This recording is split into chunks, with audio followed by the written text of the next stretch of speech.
Welcome to Small Business Talk for Coaches with Kathy Smith. This podcast is the ultimate resource for coaches looking to transform their coaching passion into a thriving business. Kathy Smith began a journey as a marketing professional in 2001 and has helped thousands of businesses to grow.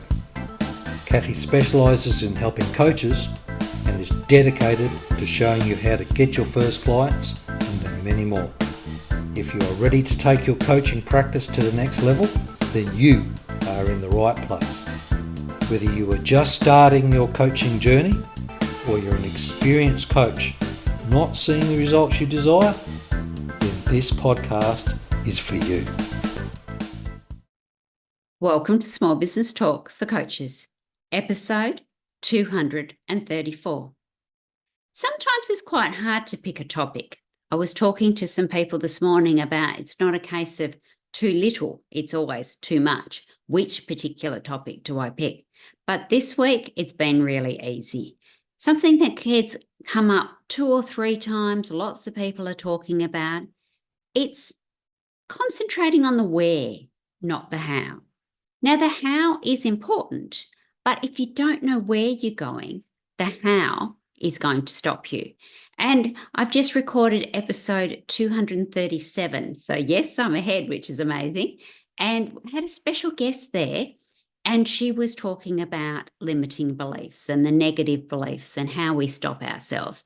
And the how really can stop ourselves.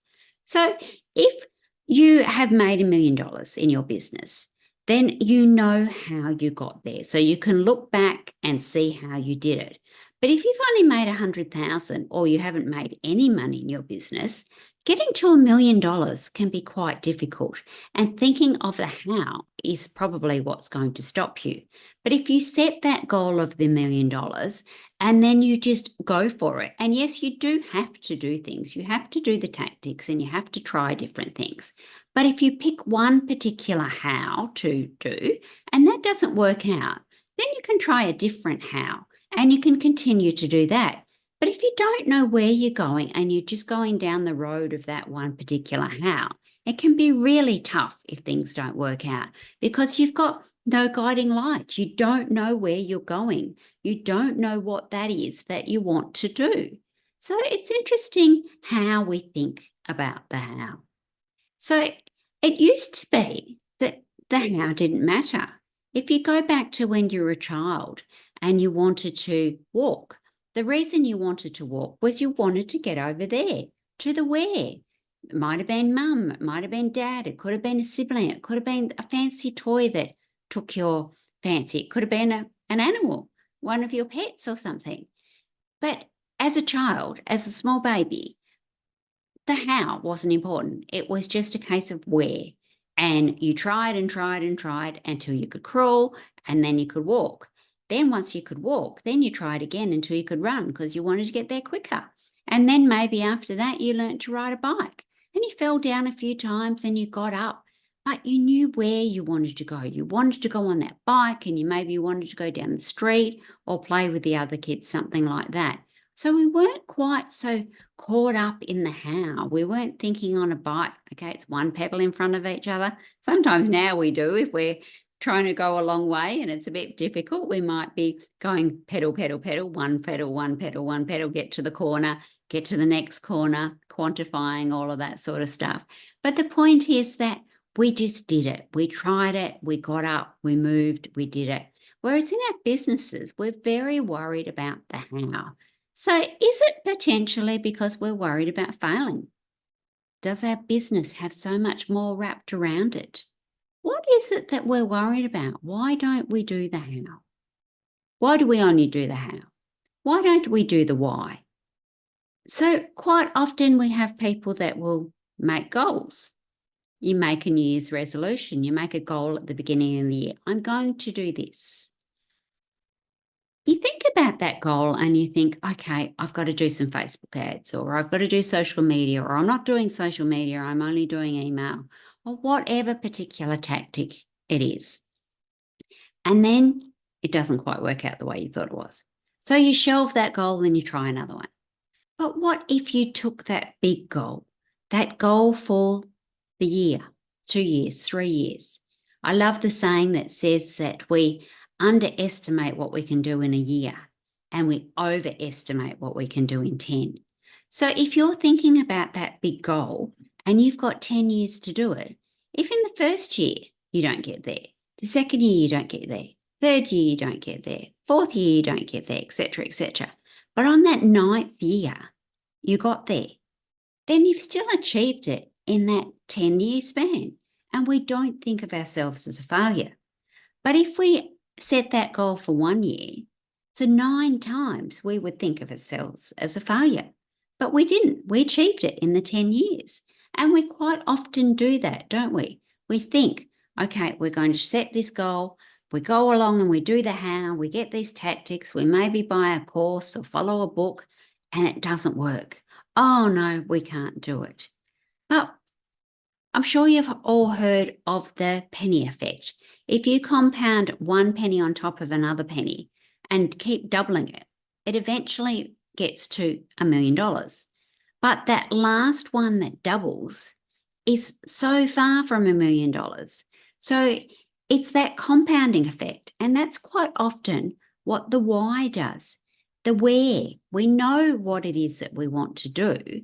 So we compound it. We try something that doesn't work. We try something else that doesn't work. We try something that works a little bit. Then we go again and we continue to go until we get to the where. But if we're only doing one tactic, next tactic, and that doesn't work, then we've got all those failures stacked up. Not just, that didn't work, so let's try the next one, try the next one, try the next one. And then we've got a compound learning effect, and then we get there. But that's not how we think about it in business. Why not? Why don't we think about it in business like that? So it's really interesting that you can see a group of people and they might be doing a program, for instance, or a course. It might have been the people that you went through your coaching training with. Some do really well. They do exceptionally well. They fly. Suddenly they've got this thriving business, and others don't do well at all. 10 years later, they're still sitting there not doing well. So why is that? Did they not have a big enough where? Was their why big enough? Did they focus on the tactics, or did they not do anything at all? So having that where, knowing where you want to go, makes such a difference. It's a bit like a holiday. If you say, right, I want to go to Italy, and you're in Australia or America, okay, how am I going to get to Italy? Okay, now I can think about the how. I could go by boat, by ship. I could go by aeroplane. I could fly into somewhere else and then catch a train. You start thinking about the different ways you could do it. But if you're just thinking, I want to go on holiday, well, you could walk out the door, walk down to the local beach. Is that a holiday? Might be. But you need to know where you're going so that you can know what tactics are appropriate, what the how is. So when you start limiting yourself with, I don't know how, I can't, maybe think a little bit bigger. Think about where it is you want to go. What do you want to achieve in 1 year? What do you want to achieve in 3 years? What do you want to achieve in 10 years? And then start breaking those down. What do I need to do this year? What do I need to do this 6 months? What do I need to do this month? What do I need to do this week? What do I need to do today for that? How often do we have these goals that we want to do in a year and we do nothing for weeks and weeks and weeks and weeks? So when we've got that plan of what we need to do and one thing doesn't work, then we can try something else and we can pivot and we can make it happen. But keeping those steps towards that where, that why, that big thing will make such a difference. So I look forward to seeing you again next week when we have got a great special guest and we're talking about coaching conversations. So I'm sure that you coaches are really going to enjoy that. So SBT audience, remember, enjoy your journey. Hey, did you enjoy this podcast? Why don't you go and check out the Coach's Marketing Roadmap, your step-by-step guide to accelerate your journey to a thriving coaching business. thecoachesmarketingroadmap.com.au. And don't forget to subscribe to Small Business Talk for Coaches podcast. Go to smallbusinesstalk.com.au for all the show notes from this episode. Remember, coaches, to be great, you must start. Pick one tip from today's episode, take action and implement it. Coaches, you've got this. Let's meet again next week at the same time and place. Remember, just start. One step at a time, take consistent action and enjoy your journey.